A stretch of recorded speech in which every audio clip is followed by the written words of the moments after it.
Star star আমরা চলে পৌঁছে গেছি ভেতরে দেখতে পাচ্ছেন আমরা চলে এসেছি একটা লেবু গাছের মতো দেখতে গাছটার বুকের মতো নামটা নাগাপুষি ভাগাপুষি। এই গাছটা আসলে লেবু নয়, এটা আফ্রিকান গাছ। দেখতে পাচ্ছেন এই পাতাগুলো বড় বড় কাটা মতো দেখতে, কিন্তু আসলে ওগুলো কাটা না, আপনারা ভুল ভাববেন না। এগুলো আপনারা এই গাছটা আনা হয়েছে আফ্রিকার অ্যাঙ্গোলা থেকে। আপনারা জানেন অ্যাঙ্গোলা যারা গেছেন, গত বছর আমাদের অনুষ্ঠানটা যখন দেখছিলাম যে ট্রিপে গেছিলাম অ্যাঙ্গোলা, সেখানে আপনারা এই গাছটা দেখাচ্ছি। গাছের এই গাছগুলোতে আগে সিংহ থাকতো, যদিও এখন লোকবসতির জন্য আর সিংহ থাকে না। আমার সঙ্গে আমার ক্যামেরাম্যান আছে যে বিশ্বজিৎ আছে, তার একটা অভিজ্ঞতা হয়েছিল এই সিংহর ছবি তুলতে গিয়ে। সুন্দরবনে তখন গেছিল যে আগের বছর, তখন সে একটা গাছের মধ্যে যখন ছিল, তখন সিংহ তো গাছে উঠতে পারে, জানেন কি আপনারা? হয়তো অনেকেই ভাবে সিংহ গাছে উঠতে পারে না, কিন্তু আসলে ছোট গাছে উঠতে পারে, যখন মাথা করা থাকে। সেখানে উঠেছি তখন ক্যামেরাটা সিংহর গায়ের উপরেই রেখেছিল। আচ্ছা, এর পরে ব্রেকের পরে আসছি। আমরা দাঁড়িয়ে আছি সম্রাট অশোক গাছ, তো দেখলেন এই গাছের 4-7টা বাণিজ্য করতে গেছিল, জানেন আপনার সকল তার 4-7 আর বাণিজ্য করতে গেছিল, তার মধ্যে কয়েকখানে ডুবে গেছে, যে একটা আছে অসুস্থ।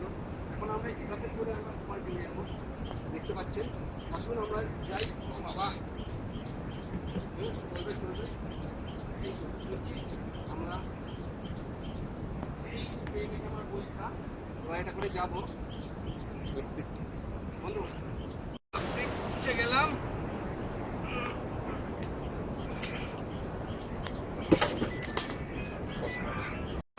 আজকে রাতে আমরা এখানেই কাটিয়ে দেখতে পাবো।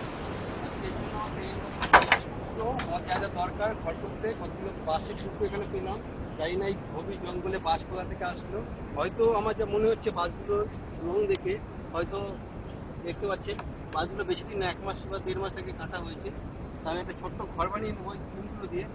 এই দিকে আসুন, দেখতে পাচ্ছেন গাছ আছে, এই গাছের উপরে একটা থেকে এইসব গাছে ব্ল্যাক মেম্বার সাপ থাকে। দেখতে পাচ্ছেন গাছটা অনেকে শিরিষ গাছ ভেবে অনেকে ভুল করে, আসলে কিন্তু শিরিষ গাছ নয়। তো দেখতে পাচ্ছেন গাছের মধ্যে উঠতে হবে একটু আমাকে,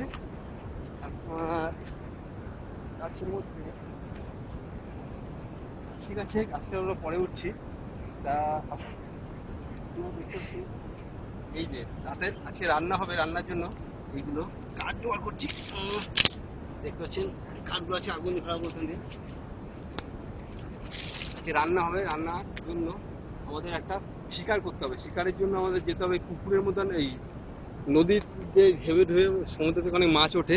এখানে দেখতে পাচ্ছেন ঢেউয়ের শ্যাওলা পড়ে গেছে, আবার যখন ভাটা হবে তখন সব শ্যাওলা চলে যাবে।